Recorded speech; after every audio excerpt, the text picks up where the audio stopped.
Hey, what's up, everybody? Today on Tough as They Come, my friend Joe Lozito. And you may not know Joe. I do, though. And Joe was a guy who was confronted by a murderer who just killed four people in New York City on the subway. And that murderer had a rather large machete in his hand and threatened to kill Joe. Took a swipe at him. Joe ended up putting him down while two cops in the subway hid inside the conductor's booth and didn't do anything. You're going to love this story, Joe. Just as tough as they come, no question about it. What would you do if you're confronted with that situation? You'd never know. And Joe did what he had to do to survive and live. Walking on thin ice, I'm gonna roll that dice till the thrill has gone. I wanna play with fire. Thank you for coming on and joining Tim and I, Joe Lozito, who, in my eyes, is a hero. And I know, again, I don't throw that term around lightly. What you did that day, I know you had to defend yourself, but in a sense, you were defending everybody on that train by doing what you did. Now, we're going to get into it for sure, but you wrote a book on this, New York Subway Hero, My Battle with Evil, and a Spree Killer. Mm-hmm. Now, that day, February 12th, 2011, you're coming from Philadelphia, were you? Yeah. On the train? Yeah. Now, give us a little insight. You're living in Philly. You worked, was it Madison Square Garden at the time? At the time, I had left Madison Square Garden about a year earlier to work at Lincoln Center. And you were taking care of the ticket office, right? Yeah, I was one of the ticket sellers. So box office work. And I had done the same thing at the Garden, and now I was doing it at Lincoln Center. Okay. So you get up, take the train, just another day on my way to work. And what happens from there? Yeah, so it was just another day going to work and making the commute from Philadelphia to New York, and everything was normal up until the point I got to New York City. So Knuckles, right under Madison Square Garden is Penn Station. That's where I go into, and there are a number of subway lines under there. So there were a number of things that happened that day that never happened before and haven't happened since. One of those decisions that I made was I chose to take the express train that day, which is normally not the train I take. And I've never done it before, and I haven't done it since. But I made the decision that day to take the express train. And so I just figured it'll get me to work quicker. And I get on the train and I get in the first car and I sit down basically right behind the engineer. So the only thing separating him and I is the steel wall behind, that is behind his booth. And usually on the subway, the doors open, they're open for 10 seconds or so, and then they close. This day they opened, I sat down, they stayed open for a little bit, maybe 20, 30 seconds. And all of a sudden, two police officers got on the train as well. Now, normally when cops would get on the train, they just stay in the body of the train. They're going station to station as well. Well, this day they went in with the engineer, which I thought was a little weird, but it's New York City and it's a weekend. So, and now the doors close and we start moving, but it's not like when you're in a car or any bike, whatever, where you accelerate and then you pick up speed. We were just crawling. We accelerated very slowly and we stayed very slow. And that was another red flag that day. It was weird. But as these things start adding up, you start thinking, well, what's going on? When you look back at it, right? But right. Even in the moment, you thought it was odd that you're going so slow?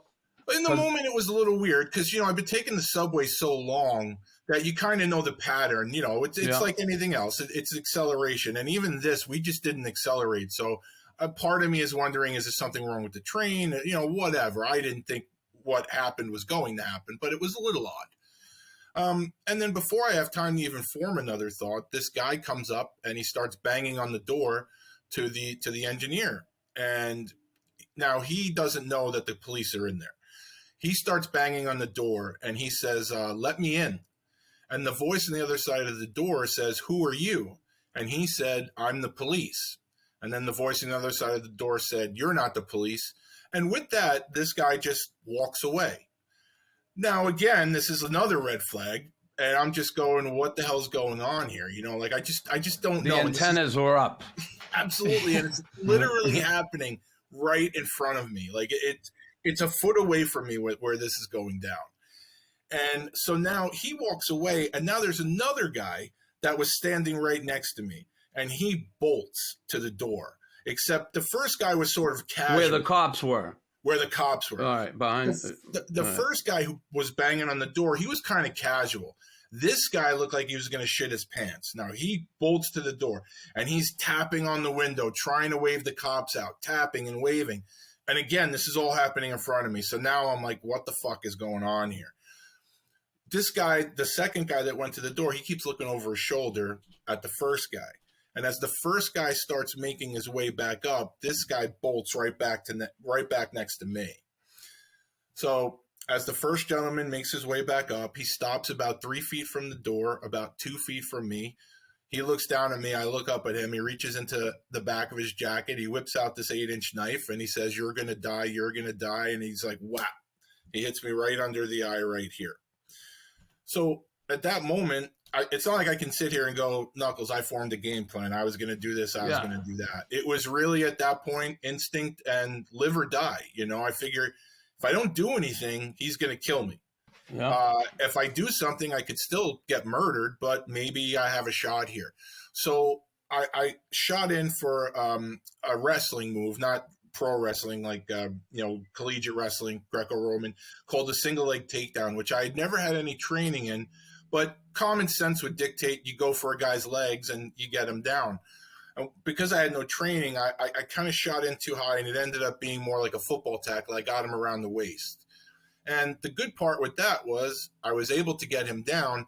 The bad part was he had free reign of my head, and that's where he ended up stabbing me 3 times in the head, which were the worst wounds that I had. So I'm bigger than he is. I get him down.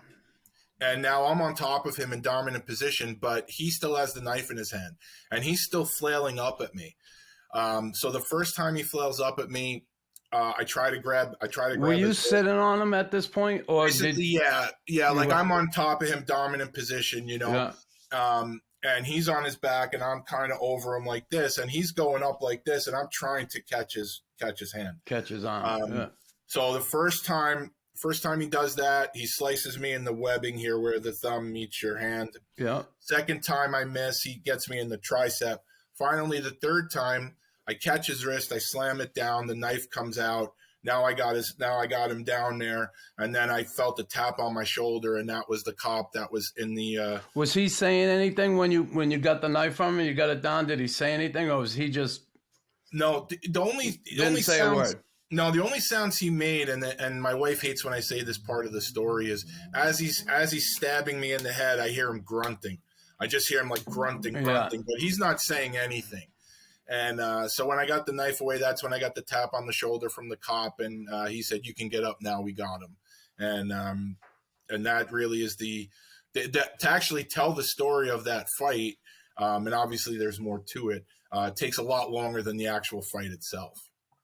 Yeah. How long did all that take about?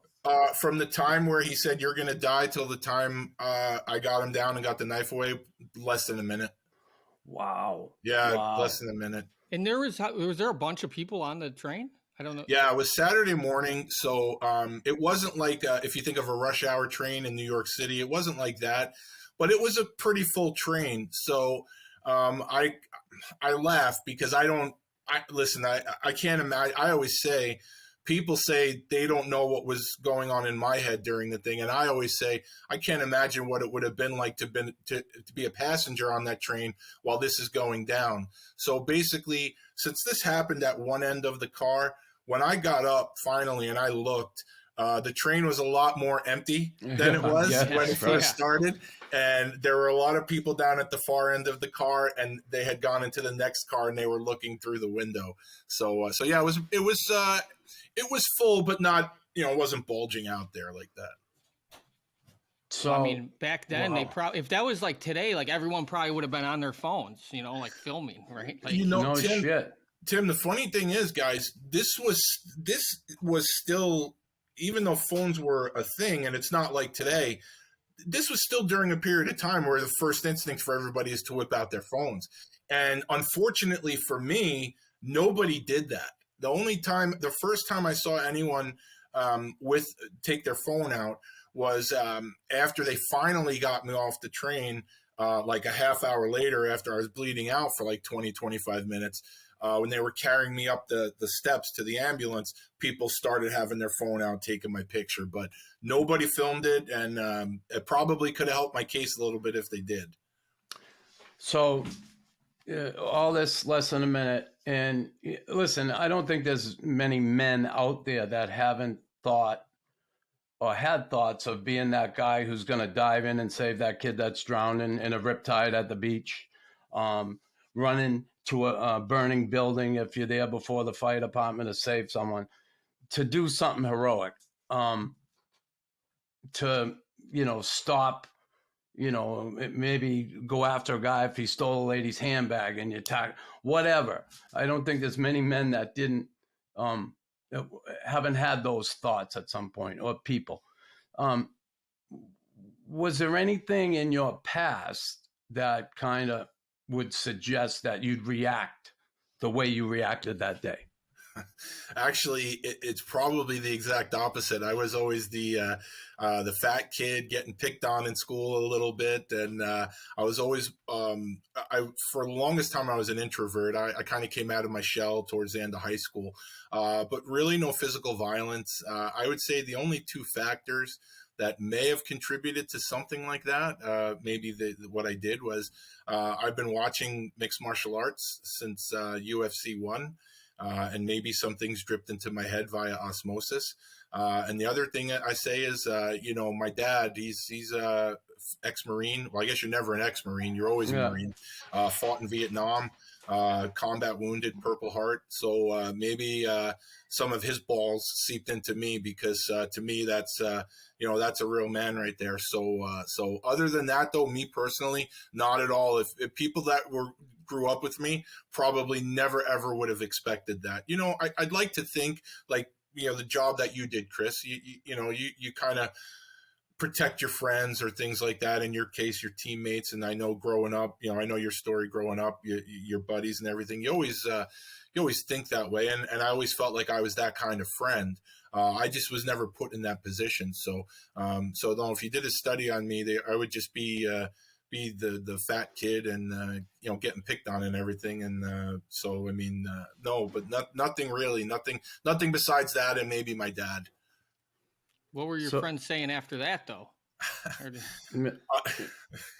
Funny thing was, once I got to the hospital, and they were done, putting me back together, and I went on my phone. I couldn't even tell you how many messages that I had, and it was I was unbelievable. And just most people were just stunned, and people that I worked with had kind of put two and two together because I never showed up for work that day. Okay.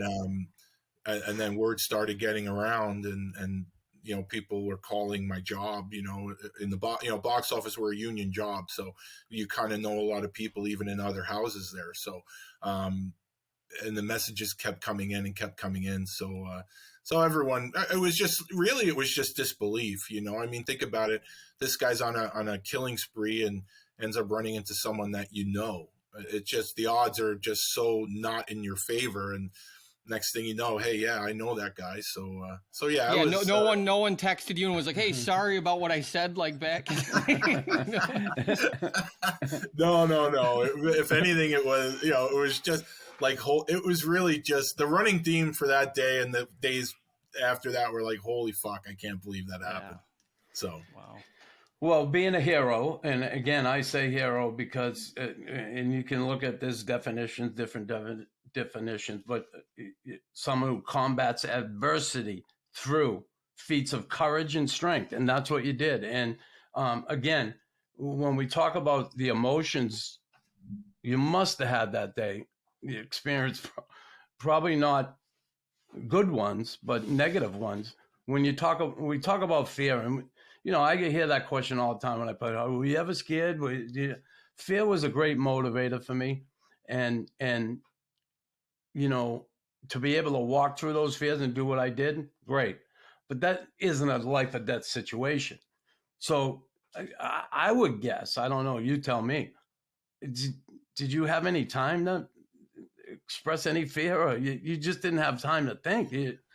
It was strictly reactionary. I mean, I guess, like I said, I did realize at a certain point, if I don't do anything, I'm done. I just he's gonna shred me up here, and I won't get off this train.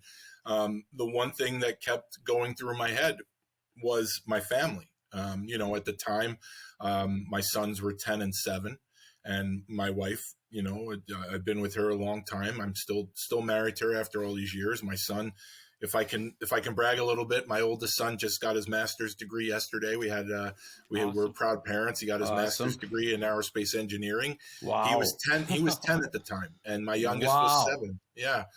Awesome. I did not want to die on that train. I said I did not want that subway car to be my coffin. I didn't want anyone calling my wife saying, we have bad news. Fear is a great motivator. I was scared to death. I'm not going to say, I had this grandmaster plan. I was going to be Superman. No, I was. When someone tells you that you're going to die and then they take out a knife and try to kill you, well, that's a wake up call. So I was definitely afraid. Fear is a great motivator, but the thing that motivates me every day is my family and being a good dad and being a good husband. And that day it was just that I wasn't ready to have my wife be a widow and have my kids not have a dad. So that's always my motivation. And this sick bastard, Maxime Gelman, who, for those, and we didn't say it off the top, but he's a spree killer. Yes, he killed 4 people before he ran into Joe, injured 4 others. He stabbed one guy like 50 times or something. Just a sick bastard. And to deal with that, the adrenaline, the adrenaline must have been just for you. Like, I know being caught and losing all that blood, it must have, but how the hell could you, when you got in the hospital, unwind from that? Like, what was going through your head as you just sat there alone in the hospital bed? The usual response I have to when someone says what was going through your head, I try to be funny and I go, the knife. No, it didn't go through. Thank God. That's actually really funny. It's a marble, so it's not, speaking of the adrenaline, I say this all the time. So when we finally got to 42nd Street, which is the next station after Penn Station, they had cleared the station. They opened the doors. They took him off. Then the paramedics came on to get me. When they lifted me off the subway seat to put me on the stretcher, that's when I lost consciousness, and I was unconscious for probably 30 seconds, but I wasn't completely unconscious. I could still hear what was going on behind me.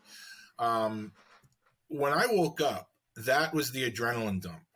So up until then, I felt the pressure. I felt the blood pouring out of me, but I didn't feel pain. When I woke up, that was when I felt the pain. And that, I say it all the time. You see, I have this nice dome here. Yeah. It's like someone doused my head in gas and just lit it on fire. I have never felt pain like that before in my life. I was like, in a way, I'm like, hey, I think if someone chopped my arm off, it wouldn't hurt as much as that, but it was excruciating. And I give full credit to the paramedics, because once we got in the ambulance, they just kept talking to me. And I don't know this stuff. I kept saying, hey, could you talk to me? I don't want to fall asleep. I might die, this and that. And they were phenomenal. And thankfully, it was a Saturday morning, so the traffic wasn't too bad. We get to Bellevue Hospital, and they're waiting for me there. They're literally at the door of Bellevue Hospital with the gurney and all this other stuff, and they wheel me into this room. And you talk about, like understanding the situation. At this point, I don't know anything about this guy. I just think he's some lunatic having a bad morning. Well, they wheel me into this room, and now there's got to be 15, 20 people in there, and they're cutting off my clothes, and I'm just like, this is dizzying watching what's going on. And while everyone's doing this, a cop comes to the head of the bed with a mugshot, and he holds up the mugshot, and he says, is this the guy that did this to you? And I said, yeah. And he goes, oh, you're a hero. And I go, well, I'm not a hero. Why am I a hero? And he said, well, he killed 4 people last night. And that was the first time I had heard I didn't know anything about this, because even though he was in the news cycle in New York, because it had happened in New York, it hadn't reached Philly yet. I had no idea. So this guy's telling me that he killed 4 people. That's the part that I was like if it was TV, it would have been the part where I was absolutely silent and they kind of focused in on my face, because you're just dumbfounded. And and then it was just trying to understand that. The good thing was, while I'm trying to understand that, they're doing everything to me. So everything was a distraction between MRIs and stitches and staples. They're doing all this stuff to me. So I'm kind of focusing on what's going on around me. But there were times before my family got there where I would just be thinking, like, what the fuck, like, I can't believe this. And, to this day, it's still something when I think about it a little bit, it's like, what are the odds, Yeah, what are the odds? And to survive that and not have any help. And I say that because I want to get to the cops who were hiding behind the door. Now, apparently the cop said, right, he thought Gelman had a gun. So he stayed in there because he had a gun? Like, hello? There's 2 cops in there, both armed, and they stand behind the door. When you think back now, and you think of those cops, Terrence Howard was one of them, I saw, but how in the hell can they be doing that job and stay in there and not come out of that car? Has that ever been explained to you, but other than you got no balls and you're not doing your job? Like, the first thing I want to say is, a lot of people, Chris, how the world is now. The minute there's one bad apple, everyone kind of likes to broad brush a whole thing. No, and I am not like that at all. I am proud to say my sister is a retired New York City police officer. Yeah. We have cops on my wife's side of the family. They're my family. And the people that do that job every day, that do it the right way, they have balls of steel and they have my admiration. My brother-in-law, Joe, got killed in the line of duty. So it's like, believe me, I'm not understand. We're not painting them all with the same brush, for sure. Right. Well, I say that because I've done podcasts before, and I think people, when they hear me be critical of the 2 cops, they think I'm anti-cop. And I tell them right from the beginning, that is not the case. So if that's the angle you wanted to go, let's just not do it now. So I just always say that to clarify it for people. Got you. The thing that's really disappointing about that day is every police officer that was down in the subway system that day was there for one reason. They were there to apprehend Maxim Gelman. And when they were in with the engineer, Maxim Gelman had no idea they were in there with him. So not only were they armed with guns and a nightstick and mace, they also had the element of surprise. When Gelman was talking to the cops, he thought he was talking to the engineer. And Terrence Howell's a big dude. He's bigger than me. Yeah. He could have just opened the door and stuck his arm out with the gun. He would have been touching Gelman right in the head. So there was really no chance a bullet could have ricocheted anywhere. He could have ended him right then and there. Yeah. So that's the real disappointing part. And I know and I've had so many cops come to me and tell me that they wish they were on the train with me that day for really to protect, but also they say it's a career-defining arrest. Like, you go down in history as you're the guy who arrested this spree killer. And this opportunity fell into the lap of Terrence Howell, and it was a lap that must have been filled with piss because he was petrified. I make no bones about it. I poke that bear in the chest every time I can on every show because he had no consideration for me and my life, because I guess their philosophy was, if he dies, well, he's just the 5th murder victim, but we'll still arrest this guy. So I'm just collateral damage. I don't know what they were thinking, but the insult to injury is a few months later, he was given an award for bravery, which really sticks in my craw. So. Wow. So they're in behind the door, and there's a little window you can see out, but you can't see in. So you can see in. You can see in. Mm-hmm. And they're looking out, watching you. And when you have him down, I mean, it didn't even come out then. And come out then, he's down. I would have blasted him myself right there. You kidding me? They at that waited point. till I'm sorry, Chris. They waited till the knife was out. And if they Ah, would have, and honestly, I say this, and I don't say this to sound like a tough guy or anything. I kind of say it like you got to end the threat. If they would have waited any longer and I got the knife, I probably would have taken care of it myself, because at that point I don't know what this guy's going to do, and yeah, there's only one way to end the threat. And I'm not saying that to be like, yeah, I'm this or that, but we're on a locked subway car in the middle of the tunnel. There's no escape, yeah. so this guy has to be put down. And but they came out right after the I got the knife away from him.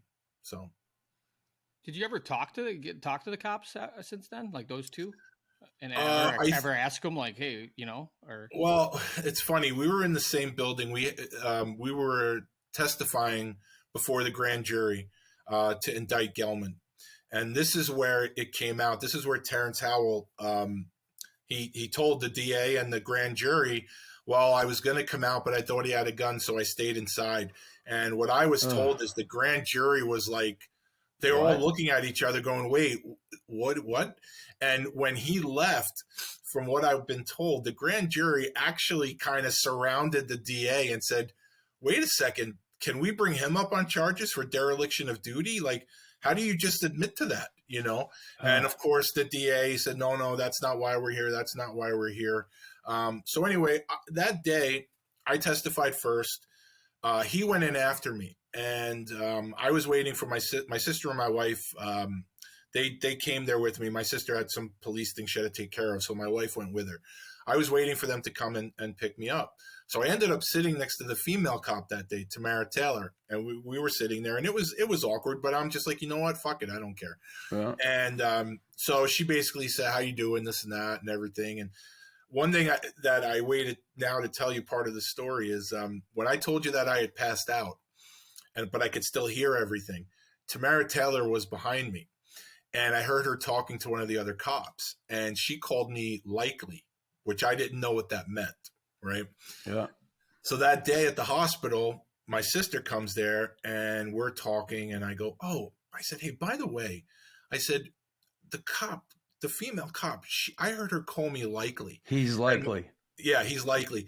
And my sister, she just turned white, and her eyes she's like, "Joseph, what did you say?" And I said, she was talking to one of the cops, and she called me likely. She goes, "That means likely to die." Right. And I was like, okay.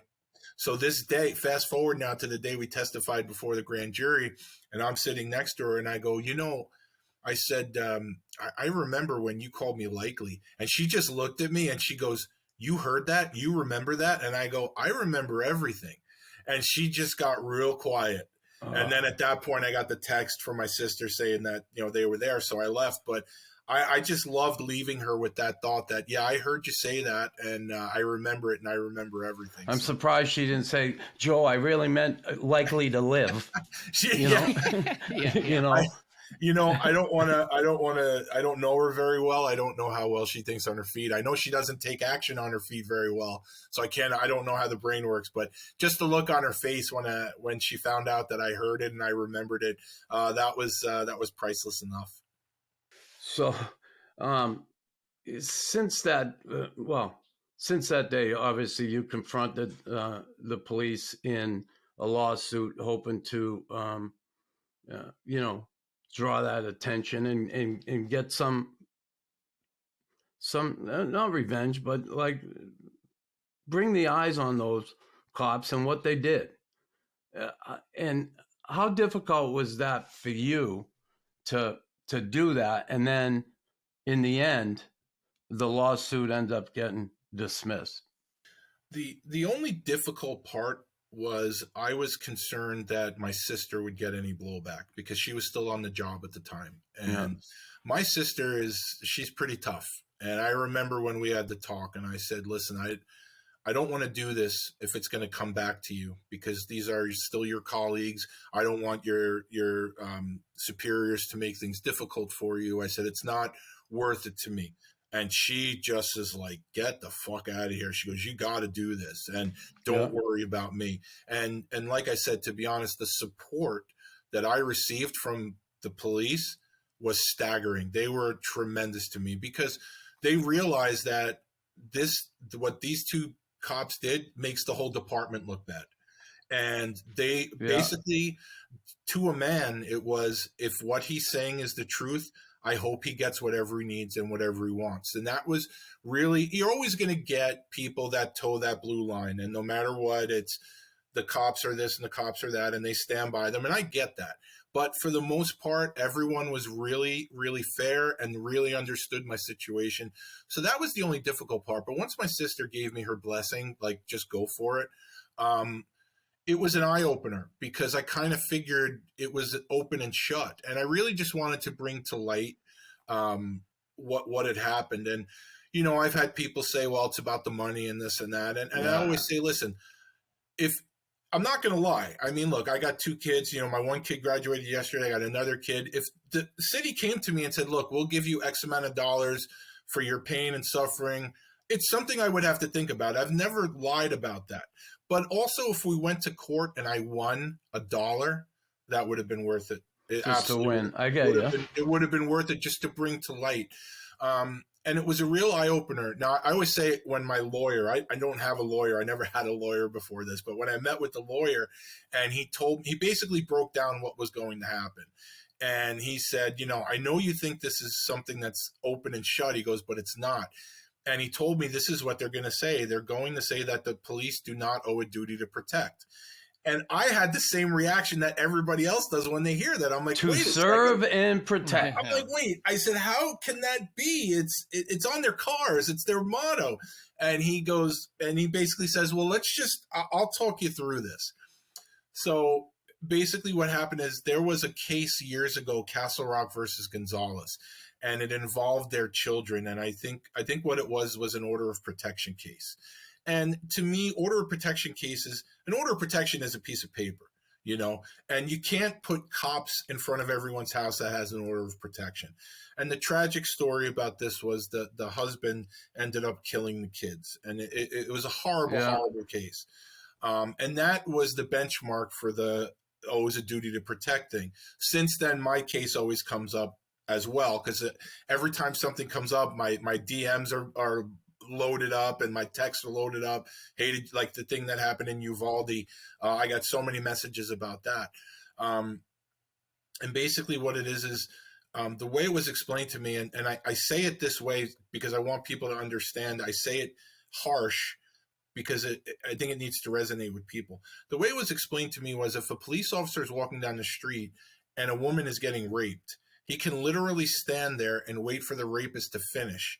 And then when he gets up, arrest him. He does not have to intervene, and that woman would have no recourse, because the woman and the police officer do not have a special relationship. That's what you need in order to be protected. So now you might be asking, well, what would constitute a special relationship? So what if your sister was in the booth there and she come out and did something? Well, right? I guess... if my sister was in the booth right now, I know they'd still be scraping off Gelman's DNA off the train. Yeah. But this is how stupid it, but this is how the law is there to protect people. I'm convinced I was the only one on the subway that morning that didn't know who Maxim Gelman was.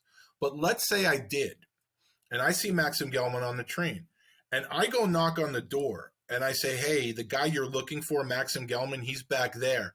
And the cop says, okay, thank you. Now we have a special relationship. That little bit of conversation, now him and I have that relationship. It's all technicalities. It's all bullshit technicalities. It's insane. And again, in defense of the police, they don't teach them this in the academy. Like, I've had to explain this to so many of my friends that are cops, because they don't teach them this, but it's there for the lawyers and the executives and stuff, that when someone wants to pursue a lawsuit, they break this out. But they don't actively teach this to the police, to the cadets, to the recruits, nor should they. But in case shit goes down, this is their way of protecting it. So that is the horseshit technicality. And to talk about, you know, the craziness of the police force when I think of this, what they did afterwards. And here's a tweet, Tim, from the NYPD. They said, police officer Terrence Howell today tackled Maxime Gelman on number 3 subway car ending a deadly rampage. Thanks to the swift action of officers Terrence Howell, Tamara Taylor, and off-duty officer Marcelo Razzo, Maxine Gelman was arrested earlier today on the Uptown number 3 subway train. How can they, like, you're the one who put this guy down. You're the one who took, the knife in the head and the face everywhere. And they actually got out and said that. I can't believe. And Ray Kelly got up and he awarded these guys awards for what they did that day. All they did is put handcuffs on them after you subdued them. Well, Tim, let me tell you a couple of things about what Knuckles just said. First of all, that tweet was sent about 12 hours after the incident happened, so they knew full well what had gone down. But I think this was the narrative that they were trying to put out there. I honestly think that this is what I think. I have no way to prove this. I wonder if they thought that I wasn't going to make it, because if I die, then the truth dies with me. Yeah. And now this is the truth that's out there. Okay, so I can't prove that. That's the only logical conclusion that I can come to, that he may not make it. So let's get ahead of this. Let's put this out there. And if he dies, well, there goes the truth will die with him. As far as that Ray Kelly, when he said that was, we watched that live. My wife was at the hospital at that point, and we're watching the news, and I'm watching it, and I'm just jacked up on morphine at the time. And I remember watching it. We're looking up at the TV, we're watching it, and he said that, and I just looked at my wife, and I'm like, must have fell out of bed. I was like, she was furious, like she lost her mind. And I go, so now the next day I see the newspaper and I see Marcelo Razzo's picture, the off-duty cop who helped. He was not even on the train. So I always say, how the hell did they put his name in there? I guess they owed him one. I always say the next time I'm on a train with Marcelo Razzo is the first time I'm on a train with Marcelo Razzo. He was not even on the train that day. And the only person who helped, and I say this in every interview, is a gentleman named Alfred Douglas. And Alfred Douglas is a construction worker who was not even supposed to be on the train that day. He was off from work, but he was going down to the site to just check on things. I think he was the shop steward or the foreman or something like that. And Alfred Douglas, construction worker who the police have never mentioned, he went over and helped Terrence Howell handcuff Maxim Gelman because Tamara Taylor was beyond useless. She didn't do anything. Alfred Douglas helped him handcuff Maxim Gelman, and then Alfred Douglas was the guy who came over to me, doesn't know my medical history at all, and selflessly put his hand on the deepest wound on the back of my head and just helped stem the bleeding. So I always say that Alfred Douglas is my hero because he helped me that day. I don't know if I'm still here talking to you without Alfred Douglas, but you would never know Alfred Douglas. And I'm not patting myself on the back. The police should have been talking about Alfred Douglas since day one because not one word. Yeah, right? Marcelo Razzo wasn't on the train that day, and the guy who helped apprehend him, handcuff him, was a gentleman named Alfred Douglas. So that's the guy that should have been given credit, and they knew it because I did speak to Alfred, and Alfred told me they interviewed every single person that was on the train that day, so everybody knew what went down, which is another reason why I think they put that tweet out. The articles that were in the Sunday paper, because this happened on Saturday, all the articles that were in the paper on Sunday were put out before anyone spoke to me. So if you're reading the papers on Sunday morning, you're reading about how heroic the police are, because that's what they're putting out there. And there was even an article in the Daily News that was praising Terrence Howell for doing everything he did without even unholstering his gun. That's how much this narrative was put out there. And then, of course, everything changed on Sunday when the reporters started talking to me and I told them what really happened. Yeah, I just get like... No shame, Then Tim. it's like, well, you hear all this, the police part of this things, but in the same time, you probably got to have anger towards this piece of shit who you know what I mean? Like, you're probably waiting, like this, you're probably hoping this guy gets like the death penalty. Like, you got to still deal with that too, right? Like, we kind of forget about, like, was there a lot of anger you had there and like in the initial beginning, or what was it like you're feeling, you know? Well, Tim, here's the funny thing. You know what? Like, as far as Gelman goes, he he's an asshole. He's a piece of shit, and I wish that we had the death penalty in New York. And I always say, obviously, the people who he murdered, if their families wanted to pull the plug or pull the trigger on him, they have every right to do that. But if nobody else wanted to do it, I would be first in line to do it. I'd love to do it slowly, and I'd love to do it methodically. Will you bring me?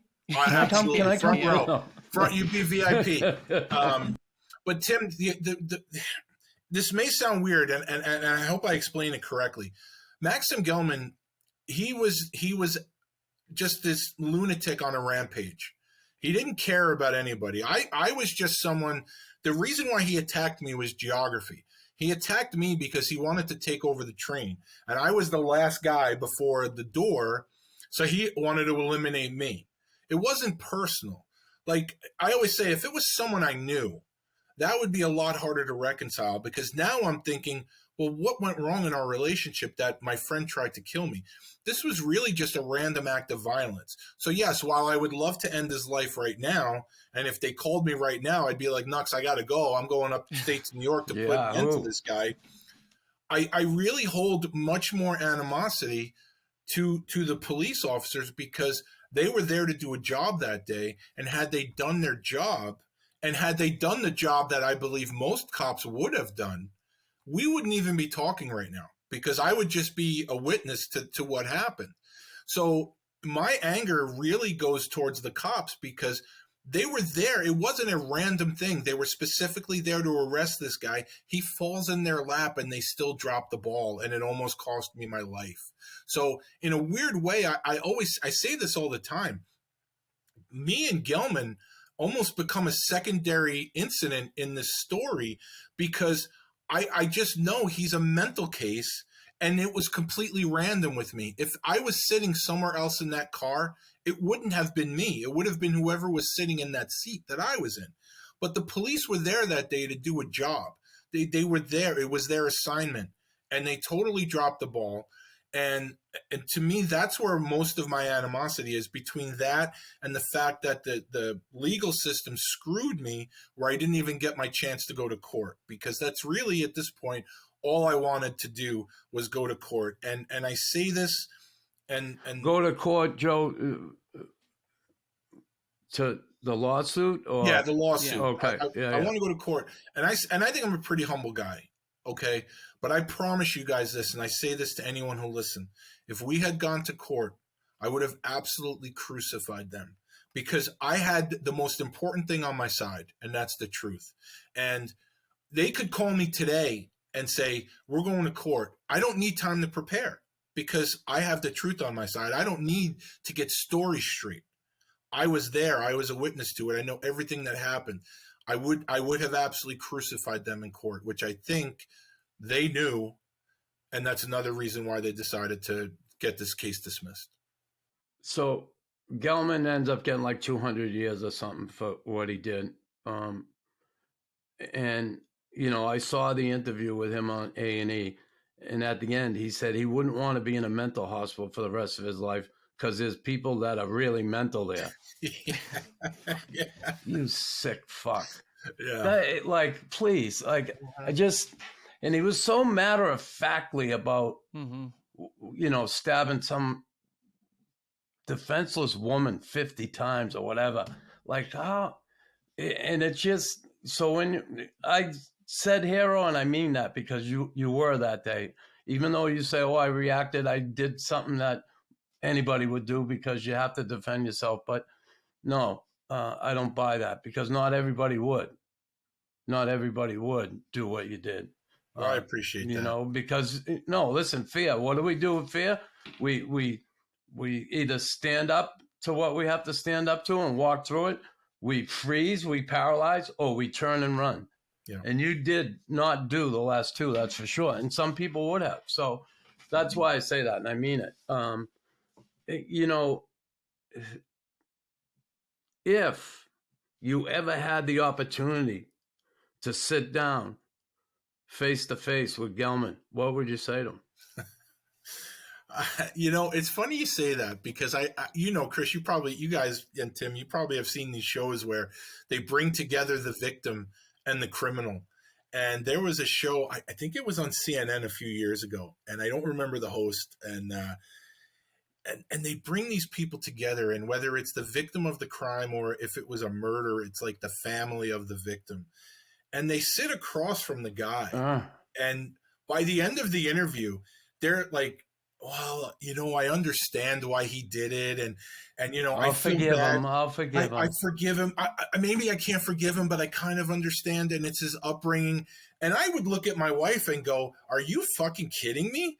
I said, I go, who are these people? I'm like, especially me. Like, if you put me across from him, like, it's funny. I don't know what I would say to him aside, why are you such a fucking loser? Right? Like it would end up being very quick because it would just be the two of us arguing. But I can promise you at the end of the interview, there'd be no, come here, Max, let's hug it out. There's no way. Like, it blows my mind. And especially for the people where it was their children.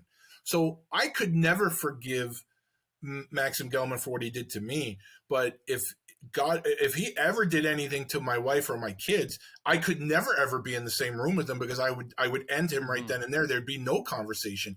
And there's some of these people that are like, well, I'm upset that he murdered my son, but maybe if we go get coffee, we can kind of talk. Like, I don't understand that line of thinking. And maybe I'm a very old school type person, and I'm an eye for an eye. I'm two eyes for an eye.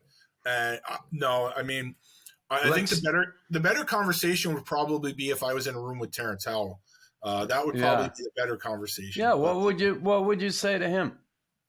I mean, I would just brought it up. Yeah. I mean, first thing I would say is, what are you thinking? Like, why didn't you help me? Yeah. Like, I would say, if you were afraid, like say, fear is a normal human thing. If you were afraid, admit it. Just tell me what happened that day when you had the opportunity to be a hero and you choked. Like, just tell me, because I know it's been said to me. It's come back to me a few times. He plays the role of hero. He believes it. He plays the role to a T. So that's the other thing. I'd say you walk around here like you did something, but everybody knows you didn't. Everybody knows you didn't. So I would you live the lie. You live the lie, right? It's absolutely crazy. I have a mutual friend. There's a lawyer that I know through a mutual friend, and he was I forget what kind of case was, but Terrence Howell was there. So he actually got to get Terrence Howell on the stand, and he actually said he's sitting there, and like I said, he's a big dude, so he's a presence. He sits there and he says, "Oh, you're Terrence Howell. You're police officer, whatever badge."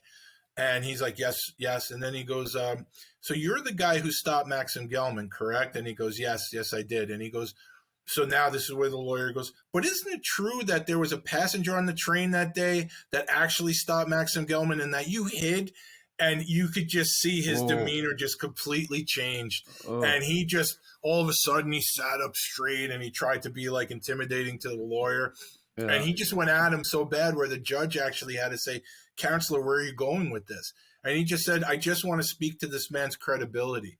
And, he sits here and he says he did this heroic act when everybody knows he didn't.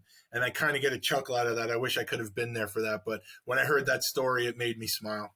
Yeah, there's no shame. How the hell can you live? How do you look in the mirror and just be like, I'm a hero? Yeah, it's crazy. Well, I'll do you one better. How do you fake look in the hero? Mirror? How's this? The day they gave him an award, it was a ceremony called the Finest of the Finest. So that day, a lot of police officers were given the decorated same for award other things for stuff that they for did. Real shit. Yeah, exactly. So you're talking about how do you look yourself in the mirror? How do you sit there that day with the rest of them? Yeah, with real heroes, with real men and women who did heroic things, are getting the same award as you, and you're sitting there, and whether you know it or not, you're a fraud. And these people put their lives on the line, and they have the same award as you. And I said, if I'm a cop that day getting this award, it just cheapens my award, knowing that this fraud got the same award as me. How do you do that to your colleagues? How do you look them in the eye? No, that makes sense for sure. And I'm just thinking, what happened recently in the subway in New York City. U.S. Marine Sergeant who killed Neely, Daniel Penny, 30-year-old Jordan Neely. He got him in a chokehold on the subway. When you saw that, did you kind of relive your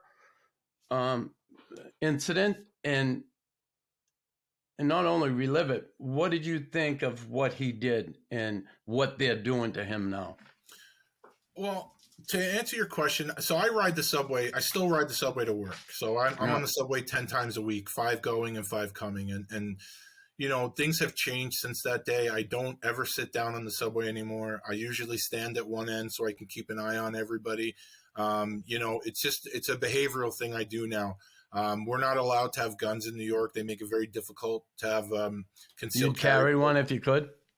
Oh, in a heartbeat. Yeah, in a heartbeat. But they'd never give me one, and they make you jump through so many hoops, and it costs thousands upon thousands of dollars. So basically, I have things that I use in my everyday life that in a pinch could be used as a weapon. So, so there are days where I see something going on. Like, listen, it's New York City, and it's worse than ever. And I see people on the subway every day that I'm wary of, and I just say, okay, I got to keep my eye on this guy, and not because I'm hoping something goes down. It's because I'm hoping nothing goes down. And I'm also only on the subway for a few stops. And there are days I get off the subway and I go, God, I hope that guy doesn't do anything when I get off, you know, because again, not that I'm Superman, but I'm hoping other people are going to maybe step up. Now, this thing with Neely and Penny, what do I think? I think Penny's a hero.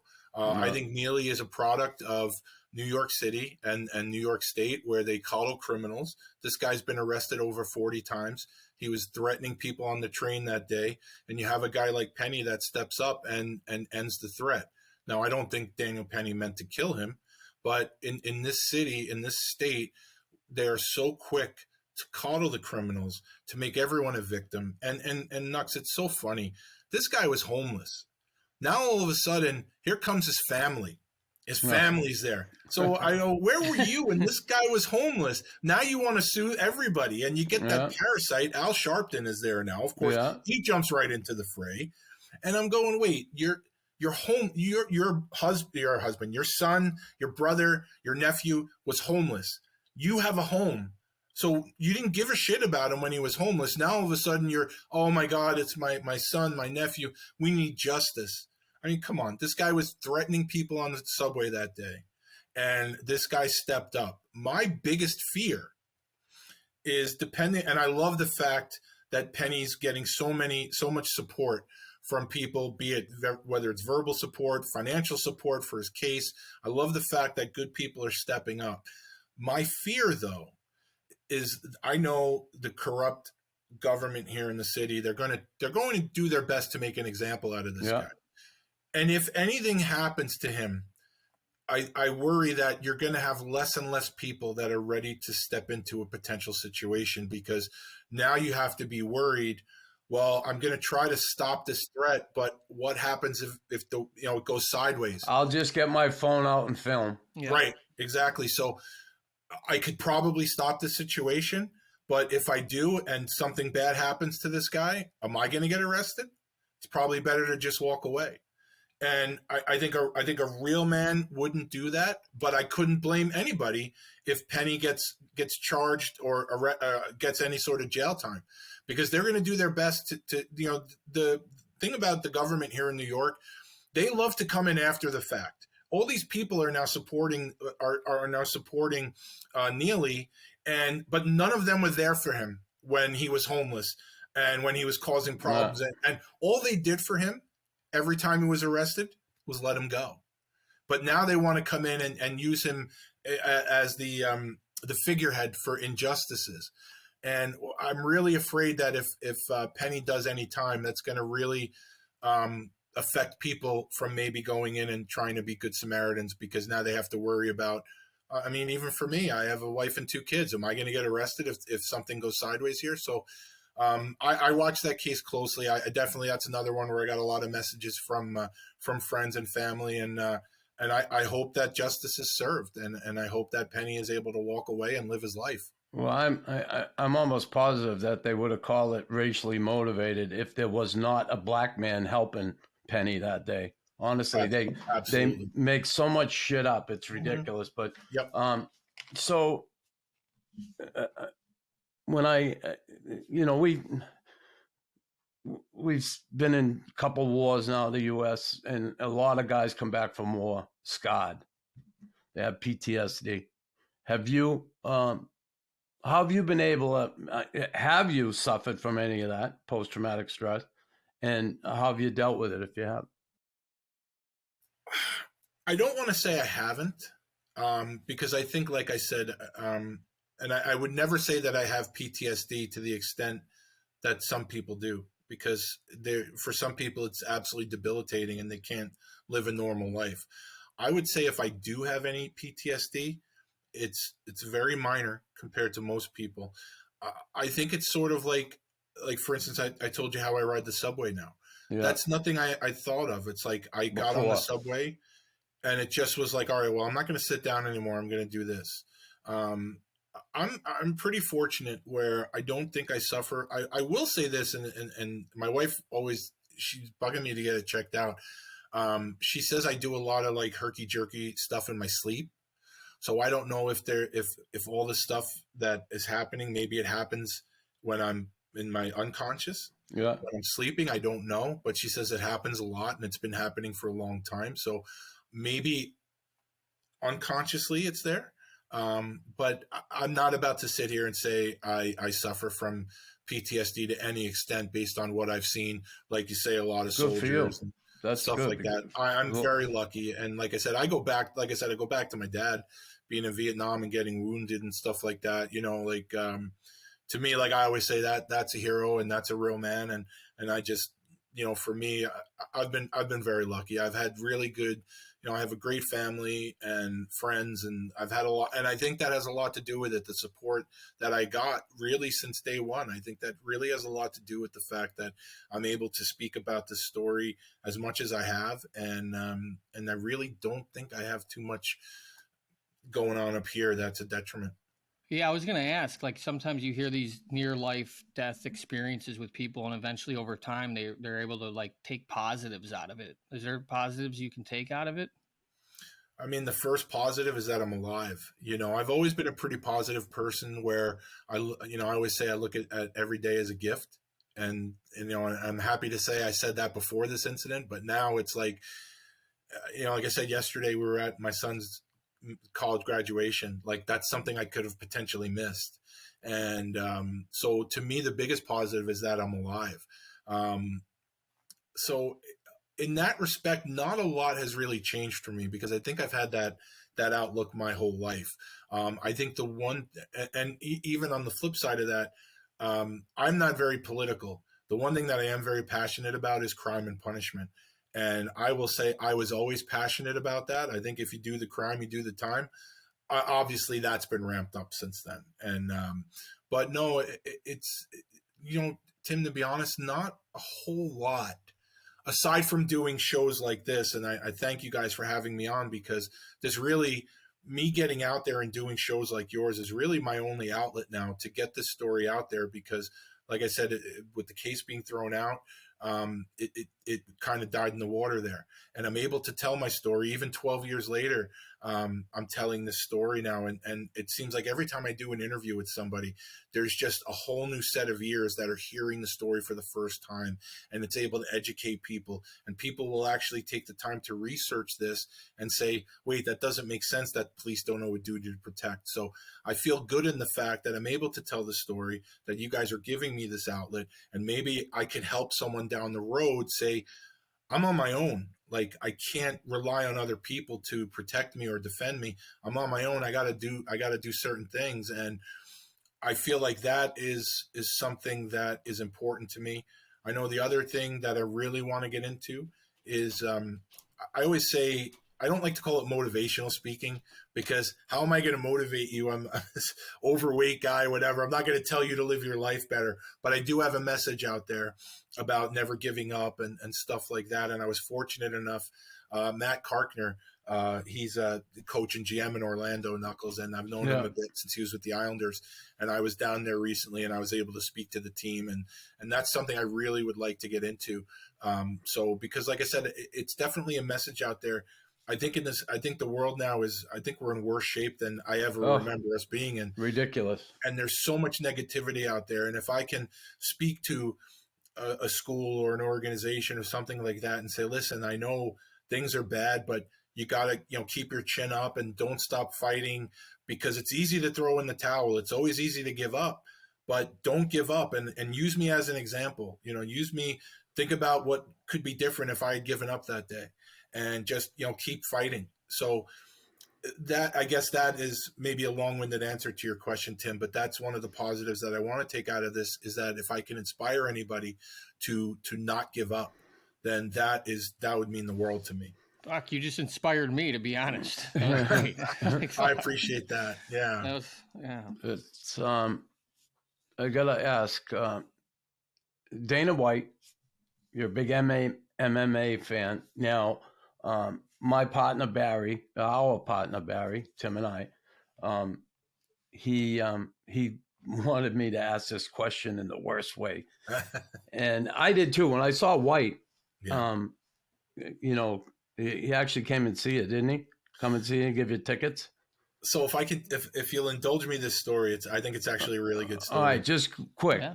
Okay. Did you love MMA, and did you like the original one better or the more recent one? And I say the original one where they had no weight classes and almost everything went. The original is what I was raised on, and I actually have a UFC tattoo, the old logo with the bald guy on top of the globe. I actually have that on one of my calves. I do love it. That's where I started watching it. So I would say I do like older MMA a little bit better than the current stuff. And if I could just say one thing about Dana White. Yeah, go right ahead. Yeah. The thing I'll say about Dana White is Dana White and the UFC, Reed Harris, he's the vice president there. What Dana White and the UFC did for me in my recovery is something I could never thank them for, because what they did for me and my family is, I'm not saying New York had to do anything for me, but the UFC came up big time for me, like more than they ever had to do it. And they didn't do it for notoriety. They didn't do it for fanfare. They just did it because every interview I was doing after this incident, I was saying, well, went for the single leg takedown. I've been watching UFC since the first one, and it got back to him. And I sat cage side with him. My wife and I sat cage side with him for an event in New Jersey. And it was one of the most memorable days that I will ever have in my life. And I know a lot of people, Dana's a lightning rod. A lot of people don't like him. And I don't necessarily agree with everything he does business-wise. But as far as what he did for me, I will never have a bad word about that man. And I love him. And I love Reed Harris for everything that they did for my family. And who's your favorite MMA fighter? My favorite fighter of all time is Keith Jardine from Albuquerque. He's retired now. Okay. I don't think I have a favorite now. I was really into it a lot more back then. Like I loved Keith and I loved Chuck Liddell. My first favorite was Dan Severn from back in the day. That was my guy, Jens Pulver, those guys. But I've been fortunate enough where Keith Jardine and I have formed a friendship. Him and his manager and the promoter in Albuquerque, actually, before the UFC event that Andrea and I went to, they flew us out to Albuquerque for one of his fights. So I'm really blessed to call Keith a friend right now, and he's a great guy. He's doing acting, and the MMA community really did a lot for me. The original was nuts back then. Like Crazy. The guy with the one guy there was like the guy that had one boxing glove, and it was just Art Jimerson. Yeah, it was nuts. It was nuts. Who'd you see fight when you were with Dana? What fight did you see? That was John Jones winning the title over Shogun Rua. That was the main event that night. Wow. It was absolutely wild. It was, I mean, literally just to be, and Dana was great. Just to show you how cool he was, the last event that was in New Jersey at the time, before everything happened, was GSP against Dan Hardy. And my wife and I went. We had to buy the tickets. We were 3 rows from the ceiling. And when Dana and I were sitting next to each other, I put my arm around him and I pointed up and I go, the last time you guys were here, my wife and I were all the way up there, 3 rows from the ceiling. And he just put his arm around me and he goes, brother, those days are over. And That's what he awesome. did for us for years after was just phenomenal. So Did I you love get it. to awesome. meet? Did you get to meet any of the fighters? Yeah, I met quite a bit of them after the event. We met a few of them. I actually marched in the St. Patrick's Day parade with Chuck Liddell, which was unbelievable.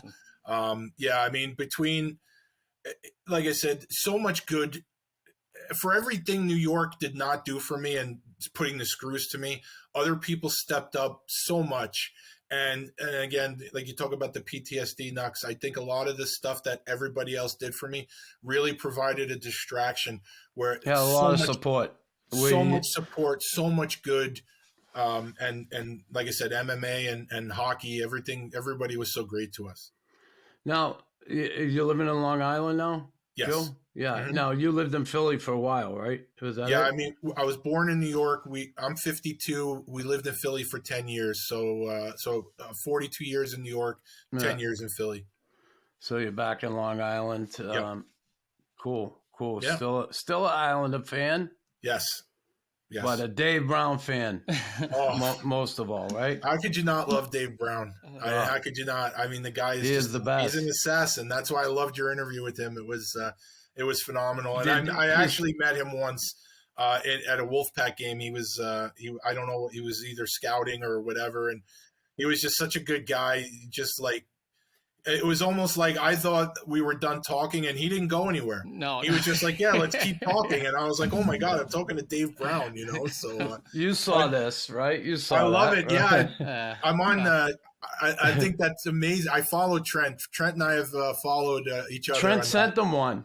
I know. And he was really he was really happy. He sent me a picture of it, Dave. He said, I saw you posted. I'm on the waiting list for Trent Knuckles. I don't know if you remember when Eric Cairns beat up Shane Corson in the playoffs. I know. He had a fight with Corson in the playoffs. I was doing some other things at that time. That's true, yeah. But if you know Cairns, he's this big monster of a guy, but he's just like, say, gentle giant, really, really quiet. And as he's skating off the ice, he just skates off because the Coliseum was erupting. And he skates off and he puts up the number one. And it's just like this seminal moment. And I told Trent that's what I want him to do for me. I want him to do the Cairns skating off with the number one. So I am on his waiting list for that. Cool. So what do you think the Islanders need to win a cup one day? Well, No. I think this could be a whole other podcast. I think they need to stop relying on Matt Barzal as much. I don't. I think Matt Barzal is an extremely talented player. I think they need someone like. Well, I'm sure everyone needs a Kachuk, right? Everyone needs a Kachuk. On their everybody. team. Jeez. They don't grow them like that anymore. No. Man. And that said, and we're lucky here on the island. We have Matt Martin. He's been doing it for years here. I love Matty. I'm always going to say they need more jam. I just think they need that superstar player. And right now they're paying Barzal superstar money, and I think he's a great guy. He's but not doing superstar things. He's not, and he needs that guy, and he needs another guy there. And they got Bo Horvat, and so they only had a short period of time to click because when Horvat got here, then Barzal got hurt. They only played a little bit together, so I'm interested to see what happens this year. But they're always in contention because they have the best goalie in the league. So I'm pretty happy about that. Tim. Yeah. Joe would much rather talk about hockey than Maxime Gelman, let me tell you. Well, one puts a smile on my face, especially if we're talking about old-time hockey, And Tim, Knuckles is part of one of my favorite hockey memories. He was on the other side of it, the Islander Ranger playoff brawl, which I get goosebumps talking about. Tim, if you've never seen it, you got to Google it. Knuckles and I probably disagree that I think James Patrick's hit on Patty LaFontaine was high. Knuckles may see it as legal. I think it was a little bit high, but Al Arbor saw it the same way I did it, and then it was great. They put out the big boys, and Knuckles. I'll ask you, what was going through your mind when you're seeing Baumgartner skate around in circles that night? You know what? I don't even remember the incident. I've had so many of them. Talk to me about it. That was the one where there were 2 seconds. So I remember I broke my arm and he wanted to fight me. I had a broken arm and I hadn't left the game. Yeah, so the brawl happened before you broke your arm, because the brawl happened at the Garden, and then you broke your arm at the game at the Coliseum. He Yeah. hit you and you broke your arm. Who did So I fight? That night you ended don't up with remember. Gary Nyland. You paired off Okay. with Gary Nyland up against Okay. the boards. all right. But- Okay. So Tim, James Patrick hits Pat LaFontaine up high. 2 seconds left. Al Arbor, who I love, I think he's the greatest of all time, puts out Ken Baumgartner, Mick Vukota, Gary Nyland, Gerald Diddick, and Brian Trottier. Oh. And Roger Nielsen puts out Knuckles, Mark Janssens, Chris King, Jeff Bloomberg. I don't know why he was out there. Yeah. And- Really. Right. And then 2 seconds left. So before the faceoff even starts, you got Bomber circling. He's just circling like a shark, waiting for the puck to drop. And then as soon as the puck drops, it's just collisions. And it made me happy because I'm watching the game and the game's over at that point. And I'm old school. And I'm like, they got to make a statement. They got to make a statement. And they did. And then, I mean, obviously the Rangers went on and won the series. But for me, it was just gratifying that they didn't go out like that. And then a couple of With a games whimper. later, they didn't go out with a whimper. And then a couple of games later, like you said, Baumgartner and you kind of collided a little bit At the Coliseum. red line, I looked back for a pass and I put my arm up. He came with his stick. So I put my arm up and snap. I broke it earlier in the season. That's why. Okay. And I was So just Joe, coming this back. is why you really came on the show. Was to let Knox know it was a high I'll hit. tell you It was a why, high hit. Tim, the Right, best part Tim. is because I've been fortunate enough to have friendships with a lot of the guys on the Islanders through the years, and Mickey and I are really good friends. I've known Bomber forever, and in my own podcast, I interview guys who fought for the Islanders, so I've always gotten the Islanders side of that. And here's my opportunity to talk to Chris about his side and of that. honestly, I've the Flyers brawl, the Canadians with the Nordiques. Those are the ones that are so Right. vivid in my memory, right? But not. Well, to, I love the Nordiques ones too. Those Yeah. Nordiques were always my second favorite team, so I loved your games against the Nordiques. Crazy times. Yeah, the good So times. many brawls back in the day. Listen, Joe, this has been awesome speaking with you. I'm glad you took the time. You are a hero. You're a good man. I remember the day I hadn't heard of you, the incident or anything. I think it was around 2015. I saw you on Twitter, and I saw there was an article on there about you, and I reached out to you and we talked. And I have nothing but respect for what you as a person, family guy, good, hardworking guy, and doing what you did that day. You are a hero, and you're a good person. So I appreciate it. Yeah. And listen, I appreciate you reaching out to me. I love your show. I love what you guys do. And when I say it's an honor to be on the show, I'm not saying that lightly. I appreciate it. I've admired you for years before we even knew each other. Obviously, you're my kind of player. And even after your career, the stuff that you've been through and how you've overcome that stuff, hero can be defined many different ways, and you could have also gone a lot of different ways, and you've overcome all that, and you're helping people, whether you know it or not, by telling your story. So some people, including myself, may view you as a hero as well. So I appreciate it. we have a mutual admiration society here. So I appreciate that. And we love Tim. My Tim's first great. my first And we NHL loved game. him. My first NHL game was in the Coliseum, shootout winner. Just to let you know, so we got some Okay. I was connection. probably Yeah. there. We gotta- probably there. We got to find the replay on that one. I hope the tape still exists. I don't know about that, but no, Tim, you're great and everything, and I think you guys have a really good dynamic. So I would just say keep up the good work. Thanks, Joe. Appreciate it. Appreciate you. I wanna play with fire. Thanks for tuning in to Tough As They Come.